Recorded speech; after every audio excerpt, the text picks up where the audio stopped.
Haleluya. Mari kita berdoa. Kami mengucap syukur Tuhan Yesus, biarlah kasih-Mu Tuhan melanda setiap kami, memenuhi setiap kami Tuhan Yesus. Kami percaya sebab karena kasih-Mu Tuhan Yesus kami ada sampai siang hari ini. Biarlah kasih-Mu Tuhan Yesus yang membalut setiap kami Tuhan Yesus. Baik teman-teman kami Tuhan yang belum sempat hadir di tempat ini, mereka yang sakit, mereka Tuhan Yesus Bapa yang terikat, Tuhan Kau lepaskan Tuhan Yesus, mereka Tuhan yang saya sembuhkan dalam nama Yesus Kristus. Pulang dari tempat ini Tuhan Yesus kami mau Tuhan Yesus Bapa berbeda. Tuhan Yesus sebelum kami masuk Tuhan Yesus. Terima kasih Tuhan Yesus kami mendengarkan firman-Mu. Engkau Tuhan Yesus Bapa yang berbicara bagi setiap kami. Biarlah hamba-Mu Tuhan Yesus tidak ada apa-apanya tanpa pengurapan dan hikmat yang daripada-Mu. Tuhan terima kasih kami mau duduk diam Tuhan, kami buka hati kami Tuhan Yesus untuk kebenaran firman-Mu. Dalam nama Yesus kami berdoa, sama-sama katakan amin. Mari sobat-sobatku semuanya silakan duduk. Terima kasih buat kesempatan yang diberikan buat saya kembali lagi untuk menyampaikan kebenaran firman Tuhan. Amin. Baik teman-teman, kita mau belajar firman Tuhan. Mungkin sebagian kita sudah tahu tema dari firman Tuhan. Apa temanya? Apa? Saatnya lain. Wih, ke Inggris-Inggrisan nih sekarang ya. Ya, ke Inggris-Inggrisan nih sekarang nih. Oke, teman-teman, ini tema khotbah kita yaitu garam dan terang dunia, dalam dunia. Secara dari temanya itu, teman-teman semua, apa yang mau disampaikan nih? Saya udah beribu-ribu kali mendengarkan ini, gitu kan. Apalagi yang di depan ini, kayaknya gak meyakinkan nih, gitu kan. Teman-teman, tapi saya mendapatnya seperti ini teman-teman. Untuk kita masuk ke tempat yang baru, kita perlu jadi garam dan terang. Tempat yang baru ini adalah tempat yang beda dari yang sekarang. Dari segi semuanya beda. Nah, teman-teman, saat kita masuk di tempat yang baru, kita mau sungguh-sungguh, kita ini sungguh-sungguh jadi garam dan terang. Berdampak bagi teman-teman kita yang belum mengenal Tuhan. Bahkan berdampak bagi teman-teman kita yang sudah kayaknya ogah-ogahan nih ikut Tuhan. Dengan banyak alasan. Mungkin gak dapat pekerjaan, mungkin putus cinta, mungkin keluarga punya masalah gitu ya. Nah, itu sebabnya saya buat tema seperti ini. Garam dan terang dunia. Gitu. Jadi sebelum kita pindah ke tempat yang baru, sungguh-sungguh kita ini mesti harus jadi garam. Sungguh-sungguh kita ini menjadi terang. Seperti itu. Amin. Ayo kita mulai belajar. Nah ini saya kalau pakai slide begini nih, next, mesti gitu kan?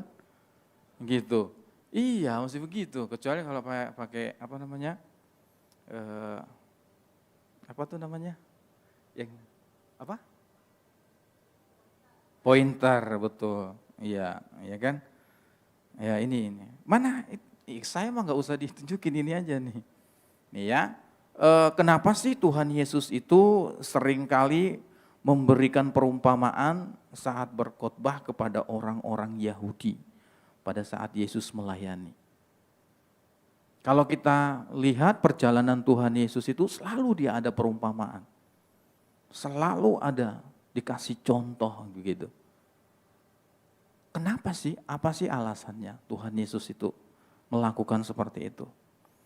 Dan yang kedua, kenapa Tuhan Yesus itu memilih salah satu perumpamaan tentang garam dan terang? Kalau dalam perjanjian baru itu garam dulu yang dijelaskan. tentang garam.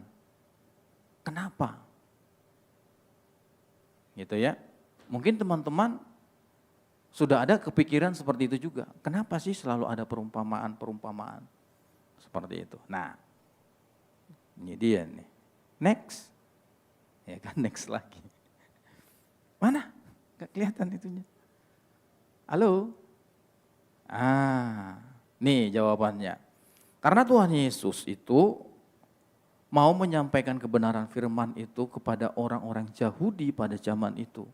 Supaya mereka itu tuh bisa cepat nangkep. Supaya mereka itu tuh bisa cepat paham. Gitu. Dengan bahasa-bahasa, dengan contoh-contoh yang Tuhan Yesus buat, makanya orang-orang yang mendengar itu cepat mengerti. Gitu ya. Nah, kenapa mesti harus garam dan terang? Itu pertanyaan yang kedua tadi. Karena Tuhan Yesus itu tahu bahwa tentang garam ini banyak cerita di perjanjian lama. Itu tentang garam. Yang didengarkan oleh bangsa Israel.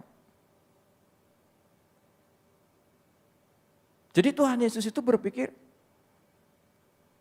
bahwa kalau ini disampaikan, mereka pasti akan paham, cepat mengerti. Tapi dengan pembaharuan-pembaharuan yang Tuhan Yesus lakukan. Seperti itu ya. Nah, dalam perjanjian baru Tuhan Yesus itu menambahkan pengajarannya, perumpamaannya itu tentang terang, ditambahkan ada terangnya. Makanya dibilang kamu adalah garam dan terang dunia. Gitu. Di dalam perjanjian lama Tuhan Yesus itu sudah mengerti bahwa bangsa Israel sudah mengerti dan sudah tahu, paham apa itu yang dimaksud dengan garam, yaitu perjanjian garam. Saya ingat sekali Priska pernah sampaikan di sini, perjanjian garam. Gitu, di antara orang Israel. Ada perjanjian garamnya. Apa sih artinya itu? Gitu ya. Next. Ini khotbahnya cepat banget nih, karena pakai PowerPoint. Kalau PowerPoint kan nggak bisa kemana-mana, lari-lari kemana, nggak bisa. Jadi mesti di sini aja, udah selesai ya udah kita pulang, gitu ya. Tapi teman-teman, kita mesti harus benar-benar buka hati nih. Supaya kita benar-benar mengerti dan paham. Kalau kita gagal paham, ya percuma aja. Gitu, ya. Ini salah satunya. Dalam kitab Bilangan 18 ayatnya ke-19 20. Dikatakan seperti ini, segala persembahan khusus, yakni persembahan kudus yang dipersembahkan orang Israel kepada Tuhan, aku berikan kepadamu dan kepada anak-anakmu laki-laki dan perempuan bersama-sama dengan engkau. Itulah suatu ketetapan untuk selama-lamanya. Itulah satu perjanjian garam untuk selama-lamanya di hadapan Tuhan bagimu serta bagi keturunanmu. Tuhan berfirman kepada Harun, di negeri mereka engkau tidak akan mendapat milik pusaka dan tidak akan beroleh bagian di tengah-tengah mereka. Akulah bagianmu dan milik pusakamu itu di tengah-tengah orang Israel. Tuhan yang memberikan perjanjian garam kepada orang Lewi, ini suku Lewi, orang Israel. Harun itu suku Lewi. Gitu ya. Kenapa? Karena suku Lewi itu tidak punya hak atas tanah pusaka yang dijanjikan Tuhan. Tapi mereka punya hak 10% dari 11 suku. Itu yang mereka hak. Dan bahkan Tuhan katakan tadi, apa yang dipersembahkan kepada Tuhan, persembahan kudus, persembahan khusus yang buat Tuhan, itu yang menjadi milik Lewi. Nah, saudaraku yang dikasih Tuhan, inilah yang diangkat Tuhan Yesus pada saat dia pelayanan. Makanya Tuhan Yesus itu mengatakan kamu adalah garam dan terang dunia. Seperti itu. Nah, coba kita lihat lagi. Next. Itu tadi perjanjian garam antara Tuhan dan kaum Lewi, ya, melalui Harun. 2 Tawari 13 ayatnya yang keempat sampai yang kelima.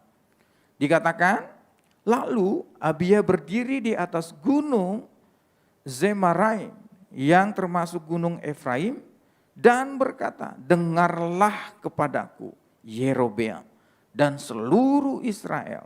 Tidakkah kamu tahu bahwa Tuhan Allah Israel telah memberikan kuasa kerajaan atas Israel kepada Daud dan anak-anaknya untuk selama-lamanya dengan satu perjanjian garam. Kalau yang pertama tadi, saudara yang dikasih Tuhan, itu antara Tuhan dengan kaum Lewi. Nah, yang ini di 2 Tawari antara Tuhan dengan keturunan Daud dan keturunannya. Ada perjanjian garam. Nah, ini yang diurut-urut dari Tuhan Yesus pada saat melayani. Jadi pada saat Tuhan Yesus mengatakan kamu adalah garam dan terang dunia. Orang Israel itu tuh jadi cepat nangkep. Mengerti seperti itu. Ya. Nah, saudaraku yang dikasih Tuhan, kita lagi. Nah, kita mau bandingkan, ya. Ada juga yang mengatakan tentang garam, tapi bukan Tuhan yang mengatakannya. Ini garam yang berbeda. Gitu. Ya. Coba kita next. Esra 4 ayatnya ke-14. Dikatakan seperti ini. Sekarang oleh karena kami mempunyai hubungan dengan raja dan tidak patut bagi kami melihat raja kena cela. Maka oleh sebab itu kami menyuruh orang memberitahukan hal itu kepada raja. Kalau kita lihat di bahasa Inggrisnya, yang garis merahnya aja, we eat the salt of the place. Iya kan? Nah, bahasa Indonesia dikatakan, sekarang karena kami makan garam istana. Ini udah beda cerita nih. Ya. Cuman yang garis merah itu aja kita. Karena kami sudah makan garam istana, artinya adalah karena kami ini sudah mendapatkan kasih karunia dari raja, maka mereka ini mengatakan, tidak patut kami melihat aib raja. Maka kami mengutus dan memberitahuannya kepada raja. Mereka membela rajanya. Karena kenapa? Karena mereka sudah mendapatkan kasih karunia dari raja. Beda dengan Daud, beda dengan kaum Lewi. Kalau kaum Lewi, mereka tidak melakukan apa-apa, Tuhan sendiri yang memberikan kasih karunia itu kepada orang-orang Lewi. Seperti itu. Beda dengan Daud. Bahwa Tuhan sendirilah yang memberikan kasih karunia itu kepada Daud dan keturunan-keturunannya. Nah, dari sini saudara yang dikasih Tuhan, kita bisa tahu perbedaannya. Kalau yang di Esra ini, saudara, itu karena apa yang dia lakukan. Nah, saya mencari ini cuman ada di WEB ini. King James enggak ada, kata salt itu enggak ada. Di bahasa-bahasa Inggris yang lain juga enggak ada. Cuman ini nih yang ada, kata salt gitu ya. Tapi ini luar biasa, maksudnya perbandingan mereka itu taat, mereka itu mengasihi raja, mereka itu membela raja karena raja yang memberikan kasih karunia bagi mereka. Nah, coba kita lihat lagi Ya, ini yang tadi saya jelaskan. Next. Ya. Kalau bilangan 18 ayatnya ke 19 sampai 20 itu kasih karunia Tuhan, kasih setia Tuhan yang tadi saya katakan kepada orang Lewi. Kalau 2 Tawari 13 ayatnya yang ke-15 kasih karunia Tuhan kepada Daud dan keturunannya. Kalau yang Esra 14 itu merupakan kasih belas kasihan atau kasih karunia raja kepada para pekerja-pekerjanya, pada para hamba-hambanya. Beda kasih karunianya. Jadi teman-teman semua mau dikasih karunia oleh siapa? Oleh gembala, oleh pimpinan, atau oleh Tuhan? Oleh siapa? Oleh Tuhan. Gitu ya. Ini saya cuman masih intermezzo aja ini tentang garam supaya kita maksudnya tahu nih garam itu apa. Gitu, ya. Next. Nah, ini ada sejarahnya yang Esra 4 tadi ya 14 itu. Nah, kata salt itu dalam bahasa Inggris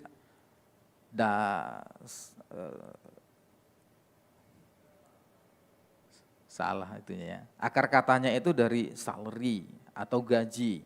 Ya, dalam bahasa Latin itu sama dengan salarium. Karena pada zaman dulu garam itu melebihi harga dari emas. Itu pada zamannya Yunani, di negara Yunani, bangsa Yunani. Bahkan sering dikatakan bahwa garam itu identik dengan emas putih. Begitu. Ya. Pada saat itu ternyata garam itu sungguh mahal. Dan garam itu zaman dulu itu ya, zaman dulu itu sebagai alat tukar. Sebagai gaji karena terlalu mahal. Seperti itu. Itu cuma sejarah saja, teman-teman. Ya. Mari kita lihat. Next. Nah, makna dari perjanjian garam itu adalah satu perjanjian yang kekal. Perjanjian garam menunjukkan bahwa perjanjian itu tidak dapat dibatalkan dan berlaku untuk selama-lamanya. Tadi kita sudah tahu bahwa kasih karunia Tuhan itu langsung kepada orang Lewi itu nggak bisa dibatalkan. Gak bisa dibatalkan. Itu selama-lamanya berlaku sampai selama-lamanya. Nah, perjanjian garam itu adalah sifatnya serius. Gitu. Nah, zaman dulu garam itu digunakan dalam bentuk untuk korban. Atau persembahan seperti itu. Ya. Menunjukkan bahwa perjanjian itu merupakan perjanjian yang serius dan penting. Apa yang Tuhan janjikan kepada orang Lewi, apa yang dijanjikan Tuhan kepada Daud dan keturunannya itu sangat serius. Gitu ya. Nah, makna dari perjanjian garam itu juga dikatakan bahwa perjanjian yang murni, sifatnya itu murni. Seperti senyawa kimia yang melambangkan perjanjian yang murni yang tidak dapat dikotori. Karena Allah sendiri yang berjanji. Gitu ya. Terus ada juga dikatakan perjanjian garam itu yang berhubungan dengan persembahan. Karena zaman dulu garam itu sungguh sangat mahal nilainya. Itu bisa dibuat jadi persembahan. Seperti itu ya. Next. Ada juga dikatakan bahwa konsep garam dalam Alkitab selain dalam konteks perjanjian, garam juga memiliki makna lain dalam Alkitab. Garam sebagai pengawet, ya kita sudah sering mendengarkan itu. Garam sebagai simbol kekuatan. Ya, seperti murid Tuhan Yesus dikatakan kamu adalah garam dunia. Menunjukkan bahwa mereka harus memiliki kekuatan untuk mempengaruhi dunia. Menunjukkan bahwa kalau kita dikatakan garam, kita ini garam itu nggak bisa dirubah sifatnya. Asin. Nah oleh sebab itu Tuhan Yesus katakan murid-muridnya itu nggak bisa dipengaruhi dunia. Kalau dipengaruhi dunia berarti dia bukan garam. Nggak termasuk garam seperti itu ya. Sama dengan kita juga mesti harus sungguh-sungguh. Kalau kita dipengaruhi oleh dunia ini maka kita ya nggak garam namanya. Ya kita sama dengan dunia, bukan sama dengan garam. Seperti itu ya. Nah, yang berikutnya garam itu sebagai simbol damai.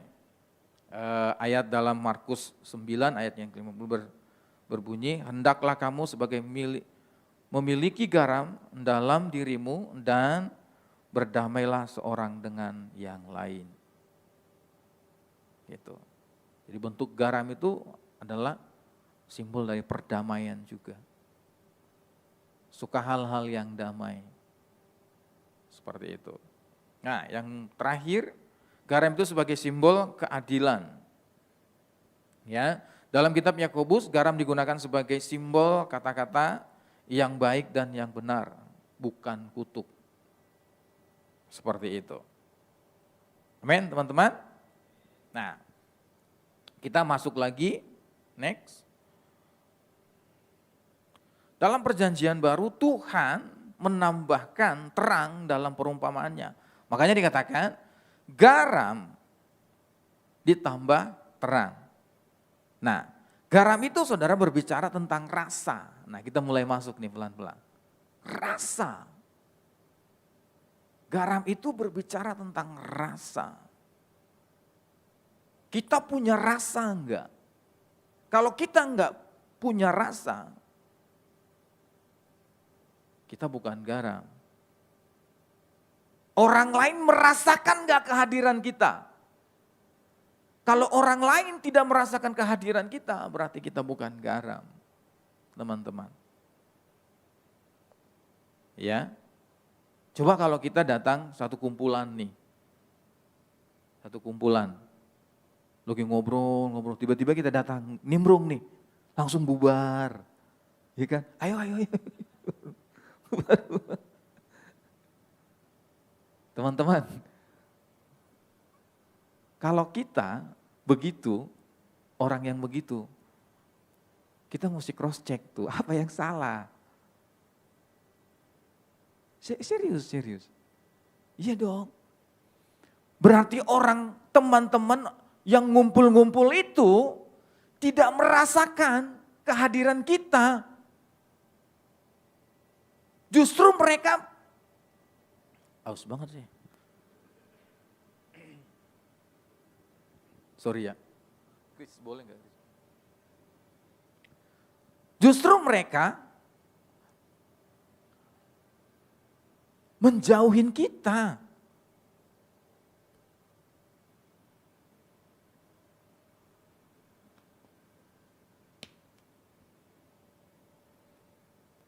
Karena garam itu berbicara tentang rasa.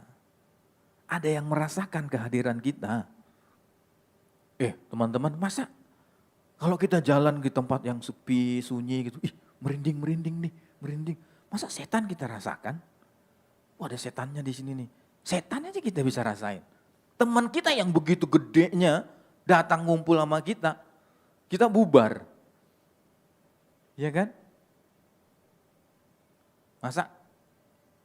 Ya dengan kata lain kita kalah dong sama setan. Setan aja dirasakan loh. Bisa dirasakan orang gitu. Kita sudah gede begini badannya, datang ke tempat orang, malah orang bubar. Iya kan? Nggak ada rasa kita. Gitu. Nah, ditambah dengan terang. Nah, terang itu berbicara tentang, ya namanya juga terang, kelihatan. Kelihatan, bercahaya, ya kan?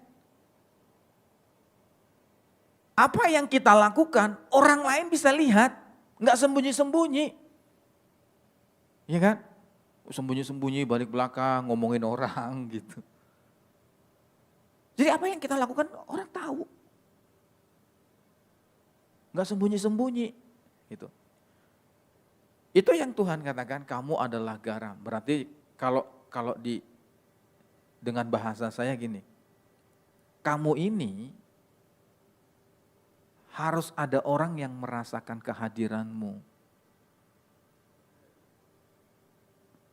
Dan harus ada orang yang bisa melihat sikapmu. Bahwa kamu itu, bahwa saya ini di luar dan di dalam itu sama. Amin. Teman-teman, jangan sampai kita ini di luar sama di dalam itu beda. Apa yang kita katakan, apa yang kita lakukan itu berbeda. Itu bukan terang. Itu kamuflase. Iya kan? Oh iya dong. Dan gak bisa sih ya. Lama-lama mau sejago apa, mau sehebat apa kita menyembunyikan karakter kita yang buruk itu, pasti ketahuan. Ketahuan. Jadi mendingan ya kayak Philip aja gitu ya.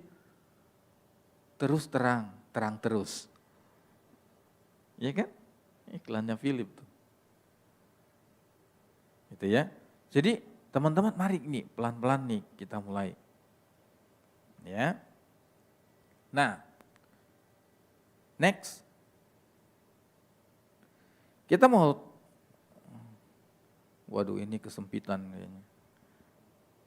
Kita mau lihat makna dari terang itu dalam Alkitab itu apa sih sebenarnya menurut Alkitab? Yang pertama adalah gambaran dari karakter Allah. Terang itu gambaran dari karakter Allah. Kalau teman-teman punya terang Allah, ya karakter Allah itu ada di kita nih ada. Coba lihat dibantu 1 Yohanes 1 ayatnya ke-5. Kalau saya buat slide-nya semua banyak panjang banget ntar. Ya kan, saya bantu aja. Mana multimedia, ada enggak? Kita mau lihat nih.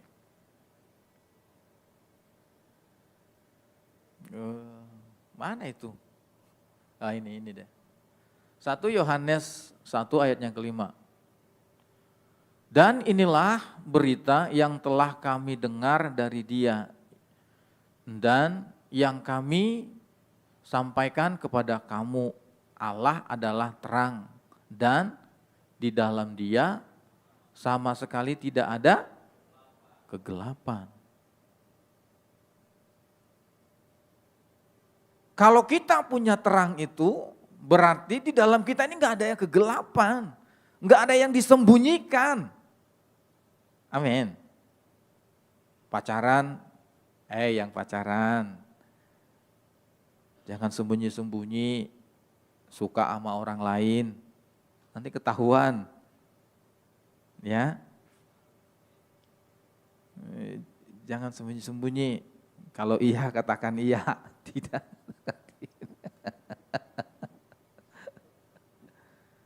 Ya, jamin ketawa-ketawa, senyum-senyum nih jamin nih.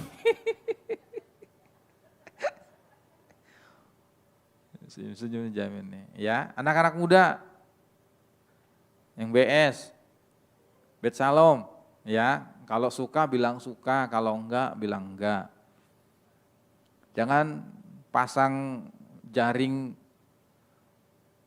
semua penjuru angin, iya kan? Nempel sana, nempel sini udah kayak ini perangko, gitu.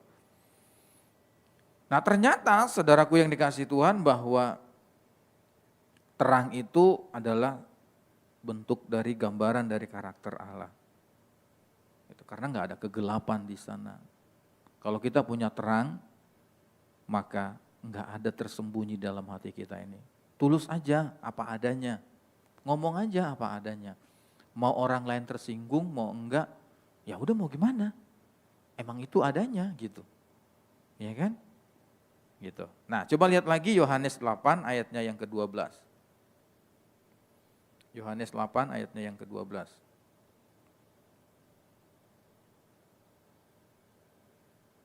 Mana dia? Yohanes 8 ayatnya yang 12. Ayante. Kumaha multimedia? Ya ayat. Maka Yesus berkata pula kepada orang banyak, katanya, akulah terang dunia, barang siapa mengikut aku, ia tidak akan berjalan dalam kegelapan, melainkan ia akan mempunyai terang hidup itu. Jadi ini memang gambaran dari karakter Allah. Gitu. Ya. Nah, yang kedua, terang itu gambaran dari kebaikan, kebenaran dan keadilan. Ya, coba lihat di Efesus 5 ayatnya yang ke-8. Efesus 5 ayatnya yang ke-8 sampai yang ke-9.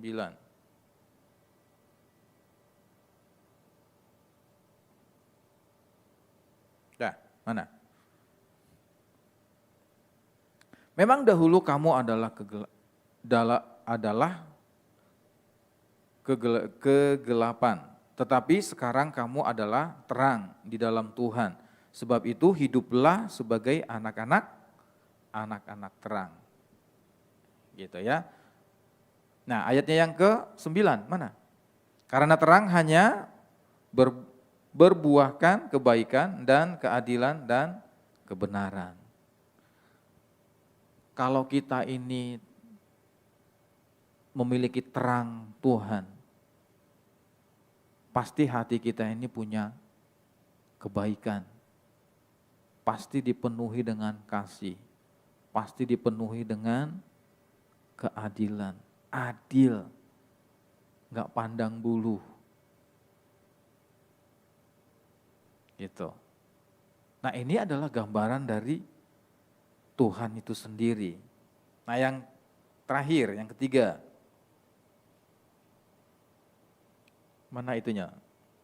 Slide-nya. Nah, dikatakan ini adalah gambaran kekudusan Allah. Terang itu, iya dong, terang itu tuh transparan. Enggak ada yang ditutup-tutupin, bersih. Itu artinya kudus. Nah, coba lihat di 1 Timotius 6 ayatnya ke-16.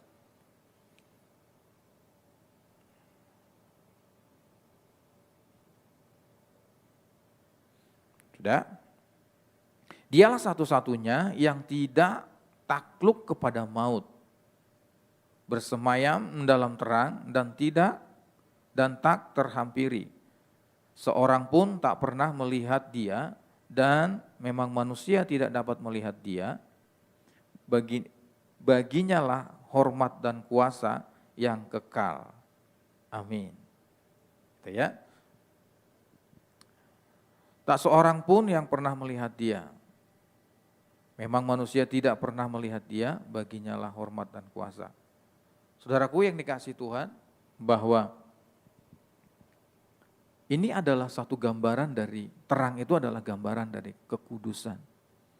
Semua kita sudah paham tentang artinya kudus. Kudus itu dipisahkan, dibedakan dengan yang lain. Oleh karena itu kita mesti harus benar-benar berbeda dengan yang lain. Saudaraku yang dikasihi Tuhan.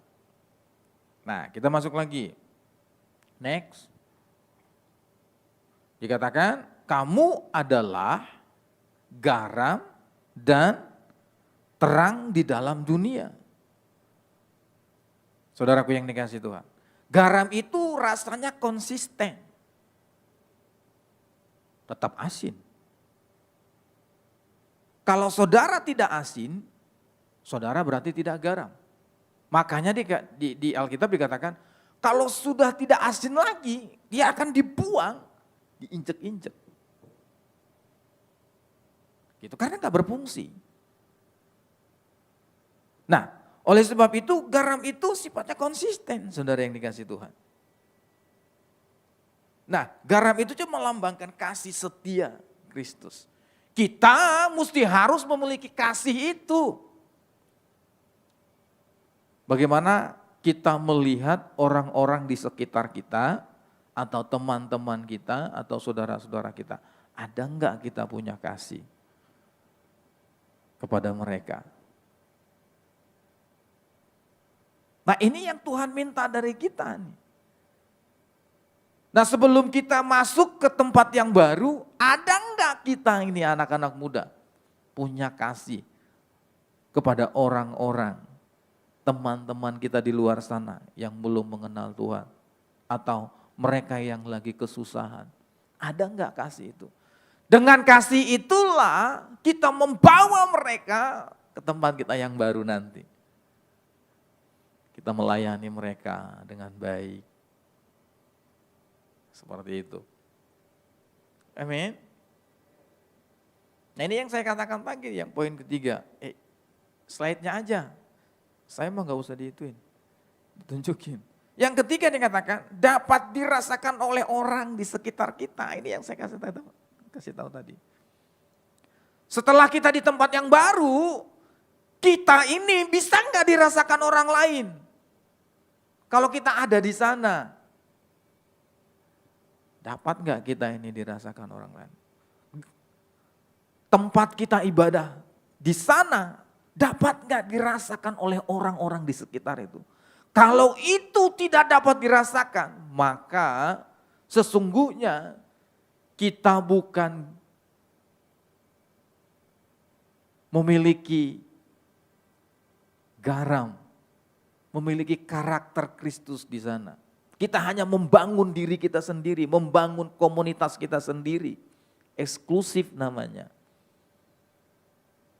Amin. Nah, oleh sebab itu saudaraku, kita mesti harus bisa dirasakan oleh orang-orang di sekitar sana. Nah, tidak ketepatan hari ini, teman-teman, ini Bapak Gembala kita lagi melayani orang-orang yang kaum marginal di sana. Artinya, ternyata gereja kita itu bisa dirasakan oleh orang lain. Punya kasih kepada orang lain. Ini yang perlu kita pahami nih teman-teman. Jangan cuma kita ngerti kamu adalah garam dan terang dunia. Apa maksudnya? Kalau kita sudah jadi garam, bisa enggak kita dirasakan oleh orang lain? Ada enggak kasih itu di dalam kita yang sesungguhnya? Jangan cuma bilang, kamu sudah baca belum? Awas kamu, ada yang pantau kamu. No. Ya, bukan itu maksudnya. Orang kalau udah punya kesadaran yang tinggi, nggak usah diingetin, nggak usah dikasih tahu, dia pasti akan melakukan itu. Karena kenapa? Kalau dia melakukan itu bukan untuk kita, bukan untuk orang lain, tapi buat kita sendiri. Dan saya punya prinsip dan percaya bahwa kalau orang itu, kalau kita sudah punya kesadaran itu, kita pasti akan lakukan itu. Tanpa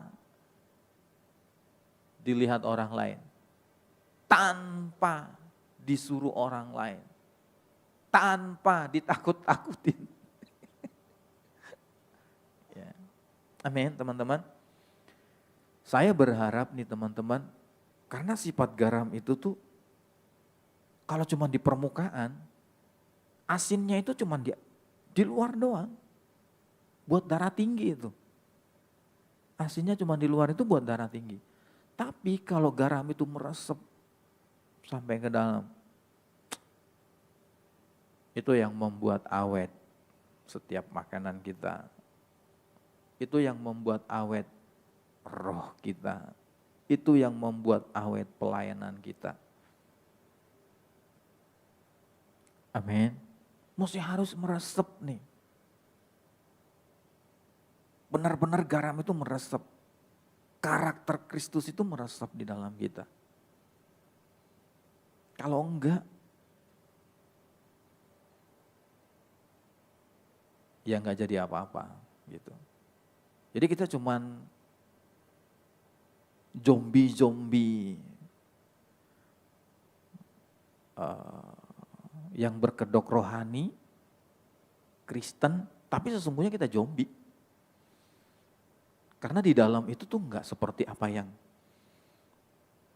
diharapkan gitu.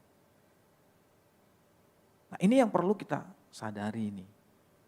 Nah, dikatakan tadi kamu adalah garam dan terang. Nah, terang itu dapat dilihat semua orang. Saya buat terang itu dapat dilihat semua orang, kecuali orang buta. Dia nggak bisa lihat terang, sekalipun itu matahari mentereng, tapi dia nggak bisa melihat terang. Gitu ya. Dapat dilihat semua orang. Gerak-gerik kita itu dapat dilihat semua orang. Saya sering ngomong sama full timer. Kita ini full timer. Kita ini seperti ikan lohan atau ikan arwana yang ada di dalam akuarium. Dari semua sisi kita bisa dilihat. Dari depan, dari belakang, dari kiri, dari kanan. Oleh karena itu, ayo jangan kita punya karakter yang gak benar. Perbaiki karakter kita. Saya selalu ngomong sama full timer. Gitu. Karena kita harus benar-benar contoh. Benar-benar melakukan apa yang firman Tuhan katakan. Kalau enggak, wah itu bahan perguncingan tuh. Tuh kan, full timer, lihat tuh gayanya begitu. Kesana kemari, wah kemarin tuh ada di mall, wah lihat hedon banget tuh sepatunya, set. Lihat tuh cincinnya, ya kan, lihat tuh jamnya, gitu. Diperhatikan. Oleh sebab itu, teman-teman, apalagi kita nih orang Kristen nih ya, diperhatikan loh sama orang-orang Muslim itu. Jangan pikir teman-teman kita nggak diperhatiin. Saya, kemarin waktu hari Jumat kami sidang majelis. Ya, ada satu kesaksian, satu hamba Tuhan katakan, ini ada seorang yang benar-benar dia benci sama orang Kristen. Karena yang dia tahu orang Kristen itu punya kasih, saling perhatian gitu. Ini enggak, kok aneh ini katanya. Saya pengen tahu kenapa sih orang Kristen itu selalu diberkati, bukan gereja diberkati, terus orang-orang yang diberkati Tuhan gitu. Saya pengen diberkati, saya pengen tahu tuh kuncinya apa sih. Nah pendeta ini nggak pernah keluar rumah juga. Pulang gereja, pulang aja dia ke rumahnya. Ngumpulnya sama orang-orang. Dia bilang, supaya saya mau kenal dibakar tuh gereja. Supaya keluar katanya pendetanya.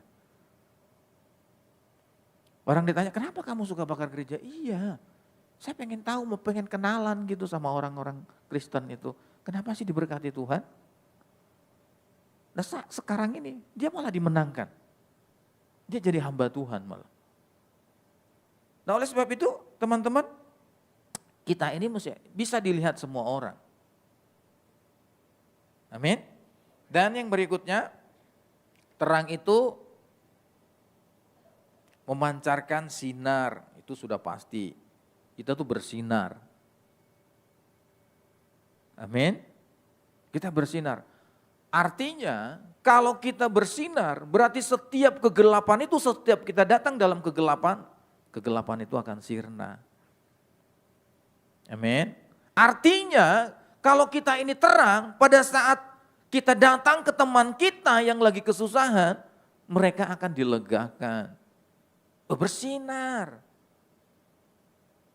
Tapi satu pertanyaan bagi kita teman-teman, orang lagi kesusahan atau orang lagi sakit-sakitan, orang lagi benar-benar udah susah banget. Pada saat kita datang, malah susah, lebih susah lagi. Itu pertanyaan tuh. Ada satu kesaksian teman-teman. Ada seorang ibu-ibu yang lagi sakit di rumah sakit. Terus satu gerejanya, teman gerejanya ngunjungin dia di rumah sakit. Awalnya dia ajak doa nih. Iya kan? Doa, ayo kita berdoa. Didoain nih temannya yang sakit. Habis amin, habis doa, cerita ngalor ngidul. Malah curhat. Wah, saya susah banget begini. Itu yang sakit tambah pusing. Bayangkan itu. Yang sakit tambah pusing. Ya, lu katanya. Bukannya lu menghibur gua atau biar gua tambah semangat. Lu datang sini bawa masalah malah. Gitu. Terus di mana terang kita? Amin. Nah, saudaraku yang dikasih Tuhan, yang terakhir, terang itu konsisten, selalu menghalau kegelapan. Sama, garam dan terang itu sifatnya konsisten, continue, enggak bisa dirubah-rubah. Setiap terang itu datang, kegelapan itu pasti akan sirna. Nah, saudaraku yang dikasih Tuhan, di mana tempat kita itu menjadi garam? Jelas sekali dikatakan, di dalam dunia ini. Amin. Nah, oleh sebab itu teman-teman, kita mesti harus sungguh-sungguh menjadi garam dan terang di dalam dunia ini. Di dalam dunia ini, dunia kita di mana? Mungkin kita di pekerjaan, teman-teman. Mungkin kita di pelayanan. Mungkin kita di keluarga. Mungkin kita dimanapun. Tuhan tempatkan kita, kita akan menjadi terang dan garam di sana. Jangan sampai saudara-saudara, teman-teman di gereja luar biasa, dahsyat. Di pekerjaan sama kayak orang lain. Di sekolah sama kayak orang anak-anak sekolah yang lain. Ujian nyontek juga, iya kan? Enggak ada guru sebentar, kabur, cabut, lompat pagar.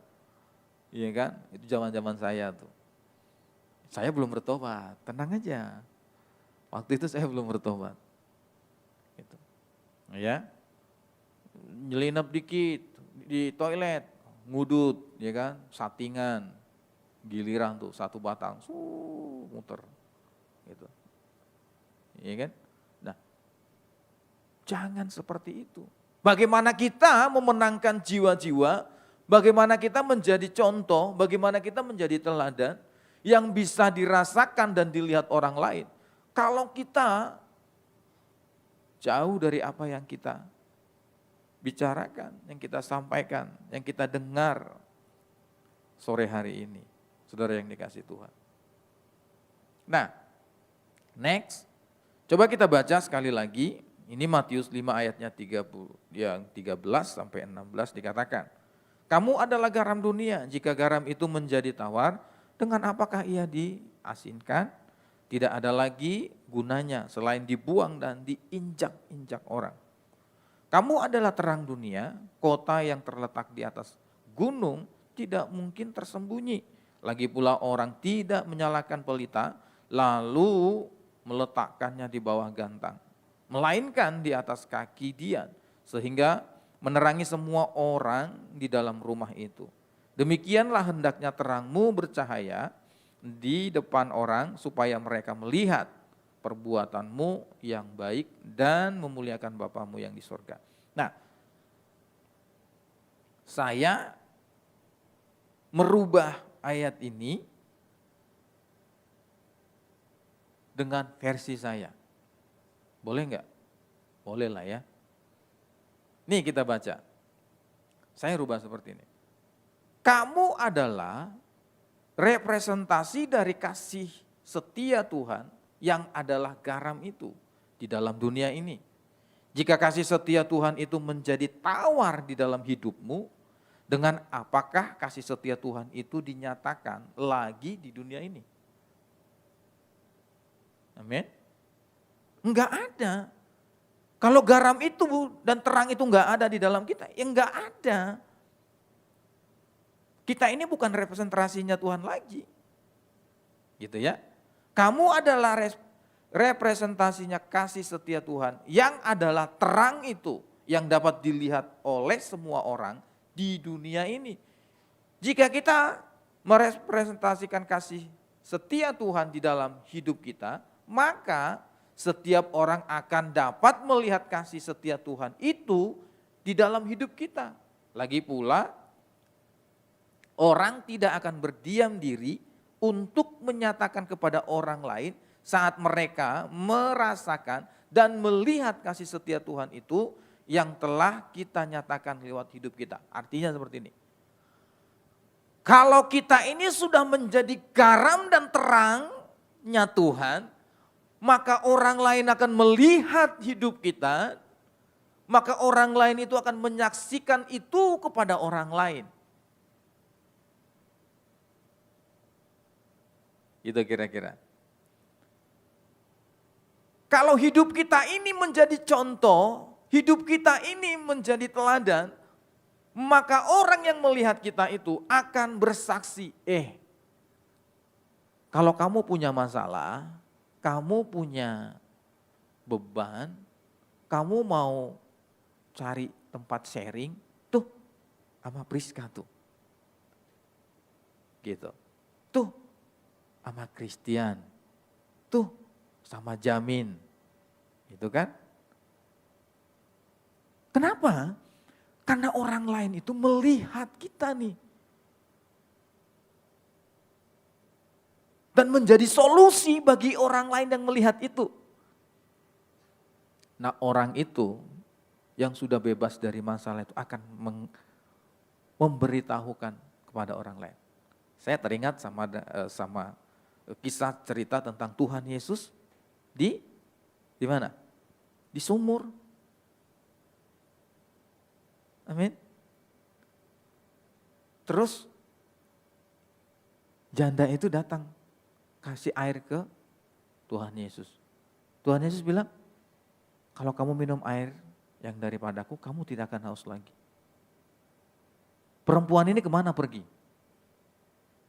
Dia pergi ke kampung memberitakan itu. Di sana ada hamba Tuhan. Dia cerita.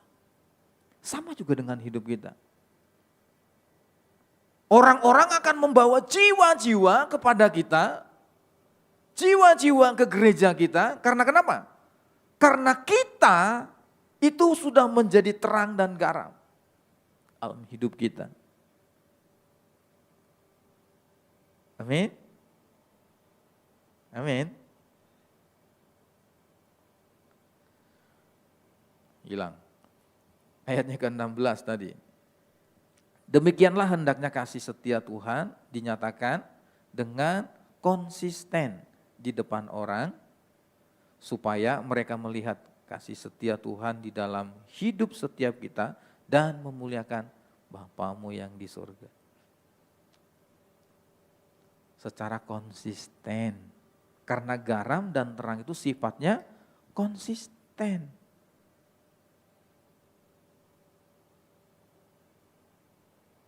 Jangan kita ini Senin sampai Jumat, wah kumat. Minggu, tobat. Ya kan? Jangan kayak gitu teman-teman. Itu namanya Kristen tomat. Tuh, Senin, Jumat, kumat, Minggu, dia tobat. Saudaraku yang dikasih Tuhan, oleh sebab itu mari teman-teman kita mesti harus sungguh-sungguh resapin dulu nih arti garam dan terang ini. Mesti harus kita miliki. Amin. Next. Ini tinggal satu slide lagi kita selesai. Ya. Nih, Perhatikan dari Matius 5 ayatnya yang ke-15. Mengatakan, sehingga menerangi semua orang dalam rumahmu. Nah, artinya hidup kita ini terlebih dahulu menjadi garam dan terang dalam keluarga kita. Buat suami yang sudah bersuami, buat istri yang sudah beristri, buat anak, buat saudara kita laki-laki, saudara kita perempuan, keluarga besar kita. Artinya hendaklah kasih dan sayang kita itu dirasakan oleh keluarga kita terlebih dahulu. Teman-teman, kita nggak bisa langsung menjangkau jiwa-jiwa ke pelosok-pelosok desa. Tapi hidupnya pun sungguh nggak bermakna dalam keluarganya. Jadi anak yang pemberontak, ya kan? Tapi ke gereja, pelayanan, tapi hidupnya nggak menjadi cerminan, gitu. No, coba kita masih harus benar-benar menjadi garam itu di dalam rumah tangga kita dulu. Jadi suami, ya ngertilah sama istri. Jadi istri ngertilah sama suami. Seperti itu.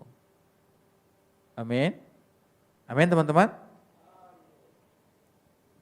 Coba kita lihat tadi mana? Nah, 2 Korintus 3 ayatnya yang kedua. Kamu adalah surat pujian kami yang tertulis dalam hati kami dan yang dikenal dan yang dapat dibaca oleh semua orang. Jangan kita dibaca orang luar rumah dulu, sementara gambar kita di rumah nggak bisa dibaca sama keluarga kita, gitu, ya. Yang penting, yang terutama dulu, ya mesti harus di rumah dulu nih coy, ya. Di rumah kita sudah aman, gambar kita sudah jelas, sudah bisa dibaca, ya, baru kita keluar. Jangan merasa sudah hebat, terus kita di luar hebat, pelayanannya hebat, nasehatin orang, hebat. Tapi di rumah kita pembangkang, gitu ya. No, jangan begitu ya. Amin. Anak-anak muda, amin. Amin. Daripada lama lah, amin aja dah. Iya kan? Nah, satu slide lagi ini yang terakhir. Ternyata teman-teman, jika kita sungguh memiliki sifat karakter Kristus itu, yang diibaratkan seperti garam dan terang, maka dampaknya bukan saja di dalam alam nyata ini, tetapi berdampak juga dalam alam supranatural atau roh-roh yang gak kelihatan pun merasakan kehadiran kita. Oh ternyata kalau kita sudah menjadi garam dan terang, bukan cuma orang yang bisa melihat kita secara lahiriah, dampak dari kehidupan kita. Ternyata roh-roh yang gak kelihatan pun itu berpengaruh, berdampak. Amin. Sebenarnya kalau roh-roh yang gak kelihatan itu kita hadir, mereka gak berdampak, gak ada dampaknya kita hadir. Sebenarnya kita di dunia nyata, kita belum berdampak sebenarnya. Saya ulang nih, perhatikan benar-benar. Kalau kehadiran kita tidak diperhitungkan oleh roh-roh jahat, enggak diperhitungkan, kehadiran kita enggak diperhitungkan oleh roh-roh jahat, maka di dunia nyata pun sebenarnya kita enggak ada berpengaruh. Karena sebagai anak Tuhan, kalau kita memiliki kasih setia Tuhan, karakter Kristus itu, garam dan terang itu, maka secara supranatural mereka juga merasakan kita. Amin. Salah satu contoh, teman-teman, saya kesaksian. Waktu doa pengerja, saya lagi WL, tiba-tiba Pak Steven itu manggil saya bingung, panggil gitu. Apa? Saya lihat-lihatan sama Tasya, kenapa? Panggil, turun. Saya kirain saya ini gak kudus. Ya kan? Wah hebat banget nih gembala nih. Saya disuruh turun nih. Wah kenapa ini gitu. Saya bertanya-tanya kenapa ini saya disuruh turun. Loh teman-teman kalau dibuat begitu pasti bingung juga kan. Begini lagi pelayanan nih. Lagi nyanyi lagi bersuka cita kan. Suruh tiba-tiba disuruh turun. Saya jadi teringat teman-teman. Waktu saya masih di Bandung waktu itu. Ini kita lagi melayani nih. Pemain keyboardnya. Itu ada satu pendua syafaatnya Pak Niko. Itu pemain keyboardnya itu ditunjuk. Kamu turun. Jadi saya teringat gitu kan. Ya kenapa ini saya pikir. Suruh turun. Wow dibaca dia. Kamu bla bla bla bla bla. Wah tersungkur dia. Nangis-nangis. Karena kenapa? Karena melakukan hal yang gak benar. Nah saya tuh merasa kenapa ini saya nih gitu kan. Nah ternyata teman-teman. Di rumah saya, si setan itu kurang, nggak suka gitu. Main-main lah, nyoba-nyoba gitu sama saya. Jadi anak saya ini ketempelan ceritanya. Udah istri saya, udah doa, dalam nama Yesus, setan keluar. Dalam nama Yesus. Setan bilang, kamu siapa? Digituin. Nah teman-teman, makanya saya bilang, orang yang baca firman, orang yang doa, punya hubungan intim dengan Tuhan. Setan tahu. Tahu setan itu, jangan main-main. Jangan main-main. Kalau kita ini gak diperhitungkan sama setan, kehadiran kita, berarti kita,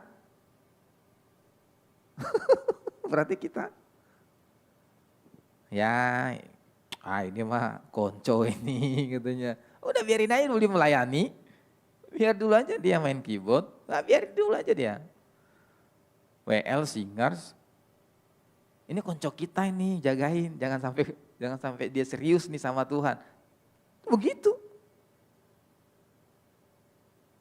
Oleh sebab itu teman-teman kita ini diperhitungkan nih. Kalau kita nggak diperhitungkan. Ya kita konconya. Pada saat itu saya masih di parkiran, saya telepon istri saya, kenapa? Video call gitu ya, ini Keisha. Matanya udah melotot. Begitu kan, saya bilang, kamu jangan main-main kamu ya. Tunggu kamu ya di rumah ya. Jangan main-main sama saya kamu. Saya hajar kamu, saya bilang. Jangan main-main kamu. Lihat saya bilang. Saya berdoa. Cuma dalam hati doang berdoanya. Langsung dia tuh layu, langsung tunduk lagi. Cuman saya masih ngerasain kalau dia itu udah keluar tapi masih ada di dalam rumah. Saya bilang, tunggu kamu. Saya mau melihat kamu, tunggu kamu, saya bilang. Tunggu. Kamu main-main sama saya kamu. Saya gituin teman-teman. Karena kenapa? Karena saya tahu persis cara kerjanya mereka. Dan ya dulu saya emang begitu, jadi tahu cara kerjanya. Sampai di rumah teman-teman, saya doain anak saya, istri saya, sama anak-anak saya doain. Saya doain Keisha. Saya doain, dalam nama Yesus, keluar kamu, ayo keluar kamu. Terus saya urapin semua rumah saya. Saya urapin. Tahu nggak setannya bilang apa? Sama anak saya. Minta maaf dia. Ini setan minta maaf. Maaf ya, gangguin kamu. Katanya gitu. Nah, baru pergi dia. Saudara, kita ini mesti harus bisa diperhitungkan sama roh-roh jahat itu. Kalau kita nggak diperhitungkan, ya kita konconya. Gitu. Ya, amin teman-teman. Nah oleh sebab itu yang menjadi pertanyaannya adalah apakah kita sudah menjadi garam dan terang dalam hidup kita. Ya. Yang kedua, oleh karena itu baiklah kita menjadi representasinya dari garam dan terang Kristus di dalam dunia ini. Amin. Udah amin lah, ya kan? Kelamaan ngomongnya lu. Iya. Amin. Tapi teman-teman pesan saya, ayo jangan main-main. Kita mesti benar-benar jadi garam, mesti harus meresap. Garam itu mesti meresap supaya ada rasanya. Kita mesti harus bisa dilihat semua orang. Pada saat kita nanti pindah ke tempat yang baru, kita menjadi kesaksian. Dan orang-orang lain akan membawa orang kepada Tuhan di tempat kita yang baru. Dan tempat kita yang baru akan dipenuhi jiwa-jiwa anak-anak muda yang ada di Tangerang Selatan ini. Amin. Siap menuai jiwa-jiwa untuk kemuliaan Tuhan. Amin. Karena sudah amin, mari kita bangkit berdiri dan berdoa.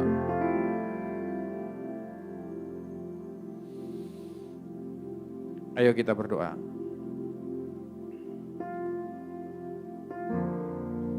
Bapa yang baik, terima kasih Tuhan Yesus buat siang hari ini hamba-Mu telah selesai. Tuhan, biarlah firman-Mu Tuhan Yesus Bapa tertanam, bertumbuh, berbuah Tuhan Yesus. Dan menjadi berkat bagi setiap orang Tuhan, di mana kami hadir, di mana kami ada, kami menjadi garam dan terang-Mu Tuhan Yesus. Terima kasih Tuhan Yesus, kami mengucap syukur, Kamu berkati Tuhan anak-anak muda-Mu Tuhan di tempat ini, biar mereka Tuhan Yesus menjadi garam dan terang Tuhan Yesus Bapa bagi dunia ini Tuhan Yesus. Sehingga mereka Tuhan menjadi saksi-Mu, mereka Tuhan Yesus Bapa menjadi penuai-penuai-Mu Tuhan Yesus. Buat jiwa-jiwa Tuhan, teman-teman mereka Tuhan Yesus. Terima kasih Tuhan Yesus. Kami mengucap syukur di dalam nama Tuhan Yesus Kristus kami berdoa, sama-sama katakan amin.